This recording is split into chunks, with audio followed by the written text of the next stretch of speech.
আসসালামু আলাইকুম। মেডিকো আয়োজিত বায়োস্টার 2025-এর পুরস্কার বিতরণী চলছে সারা দেশব্যাপী। আজকে আমরা আছি বৃহত্তর ফরিদপুর জেলায়। আমার সাথে আছেন মেডিকোর প্রতিষ্ঠাতা এবং প্রধান নির্বাহী পরিচালক ডক্টর জনি ভাইয়া।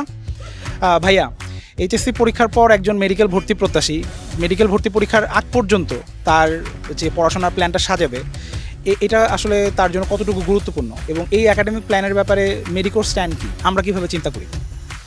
Thank you Faisal. আর আজকে আমাদের দুইটি প্রোগ্রাম ছিল, বায়োস্টার পুরস্কার বিতরণী, এর সাথে সাথে যারা এসএসসি 2025 ব্যাচ তাদের মেডিকো চ্যাম্প জুনিয়র সেই পুরস্কার বিতরণী ছিল। এসএসসি এবং এইচএসসি দুই ব্যাচকেই আমাদের পক্ষ থেকে ফরিদপুরের স্টুডেন্ট যারা, তাদেরকে আন্তরিকভাবে ধন্যবাদ। আমার যে প্রশ্ন আসছে সেটা হচ্ছে একাডেমিক প্ল্যান আসলে কতটুকু হেল্প করতে পারে বা একাডেমিক প্ল্যান ঠিক রাখার গুরুত্ব কতটুকু, সেই বিষয়ে যদি বলতে চাই তাহলে আমাদের অবজারভেশন কি বা আমরা আসলে কিভাবে চিন্তা করি সেটা হচ্ছে যে একজন স্টুডেন্ট ইন্টারমিডিয়েট পরীক্ষা শেষ করে যখন অনেক প্রেশার নিয়ে ভর্তি পরীক্ষার প্রস্তুতি আরম্ভ করবে, তখন কিন্তু আসলে তার এই একাডেমিক প্ল্যান কেমন হওয়া উচিত, কতদিনে কোন সাবজেক্ট শেষ করবে, কিভাবে শেষ করবে, তারপর মডেল টেস্টের জন্য কিভাবে সময় রাখবে, শেষের 1 মাস কিভাবে পড়বে, 15 দিন কিভাবে পড়বে, 7 দিনে কিভাবে পড়বে, এই বিষয়ে কিন্তু আসলে তার আগে থেকে কোনো অভিজ্ঞতা নাই।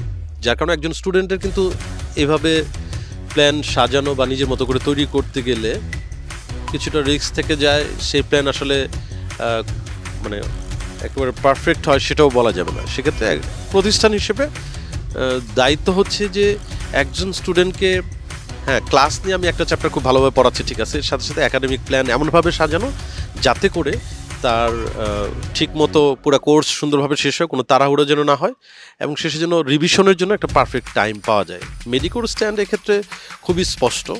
সেটা হচ্ছে যে আমরা সবসময় মাথায় রাখি যে মানে মেডিকেল ভর্তি পরীক্ষার সম্ভাবক তার তারিখ কবে হতে পারে, সেই তারিখকে মাথায় রেখে আমাদের যে কোর্স প্ল্যান আছে সেখানে যে লেকচার সংখ্যা সেই অনুযায়ী ক্লাসের রুটিন করা, এবং সেই রুটিন আমরা সাধারণত 15 দিন একটা প্ল্যান করি, তারপরে আবার নেক্সট 15 দিন, এভাবে করে করে সেই প্ল্যানকে আমরা এমনভাবে রাখি যাতে একদিনে যেন এমন না হয় যে 2 লেকচার একসাথে, 3 লেকচার একসাথে নিয়ে তাড়াহুড়ো করে শেষ করে ফেললাম, মানে ওইটা আসলে ক্লাসের মতো কিছু হইল না। কারণ আমি একটা ফিজিক্সের 3টা চ্যাপ্টার আমি যদি পড়াই তাহলে ক্লাসের ডেলিভারি যেমন হবে, স্টুডেন্ট যেভাবে সেই পড়া বুঝতে পারবে, আমি যদি 6 চ্যাপ্টার পড়াই তাহলে তো সেটা সম্ভব না। তার মানে আমি শুধু শেষ করার জন্য শেষ করলাম, তো স্টুডেন্টের তো উপকার হতে হবে, তার তো কাজে লাগতে হবে এটা। তো সেই জন্য আমাদের চিন্তা থাকে যে আমি এমনভাবে শেষ করব যাতে করে ক্লাসে যে আসলে একটা পড়ানোর ব্যাপার আছে, টিচার যেন যথেষ্ট সময় দিতে পারে, স্টুডেন্ট যেন ভালো মতো বুঝতে পারে। এবং তার সাথে সাথে আমাদের এটাও মাথায় রাখতে হবে, মাথায় রাখি আমরা, সেটা হচ্ছে যে শেষের দিকে গিয়ে যখন পেপার ফাইনাল, সাবজেক্ট ফাইনাল বা ফুল সিলেবাসের পরীক্ষা হবে, সেই পরীক্ষার সময় যেন কোনোভাবেই একজন স্টুডেন্টের অতিরিক্ত প্রেশারে, কারণ এটা স্বাভাবিকভাবেই শেষের দিকে গিয়ে একটা স্ট্রেস তো সব স্টুডেন্টের মধ্যে কম বেশি চলে আসে, তাহলে এই প্ল্যান যদি এলোমেলো হয় তখন গিয়ে সে তো শেষ করতে পারবে না, রিভিশন হবে না ঠিকমতো, আরও বেশি প্রেশারের মধ্যে সে পড়ে যাবে। মেডিকো এখানে খুবই স্পষ্ট।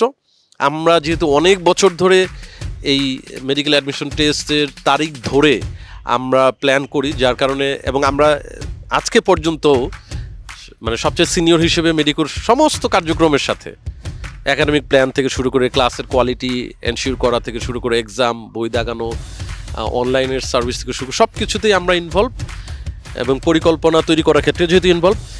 আমাদের এখানে খুবই কনফিডেন্সের একটা জায়গা হচ্ছে আমরা সামগ্রিক পরিস্থিতি বুঝে, সময় কতদিন আছে সেটা বুঝে, সেটা খোঁজখবর রেখে জেনে দেন আমরা প্ল্যান সাজাই, যাতে করে আমাদের স্টুডেন্টরা একটা কমফোর্টের মধ্যে, যাদের পড়ার আগ্রহ আছে, পরিশ্রম করার আগ্রহ আছে, তার সুন্দর মতো শেষ করে আবার যেন রিভিশন দিতে পারে, মডেল টেস্টে গিয়ে যেন তার একটা ভরসার জায়গা তৈরি হয়, কনফিডেন্স যেন তৈরি হয়।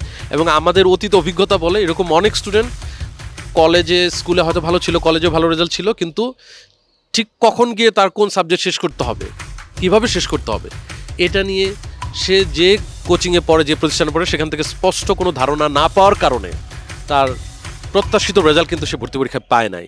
সেই জায়গা থেকে আমরা মনে করি একাডেমিক প্ল্যান ঠিক রাখাটা খুবই জরুরি, এবং আমাদের কনফিডেন্স আমরা এই জায়গায় বেস্ট ট্রাই করি, এবং পরবর্তী ব্যাচগুলোর জন্য এই জায়গায় আমাদের সময় দেওয়া এবং আমাদের বিচক্ষণতা দেখানোর ধারাবাহিকতা বজায় থাকবে। সবাইকে আবারও ধন্যবাদ।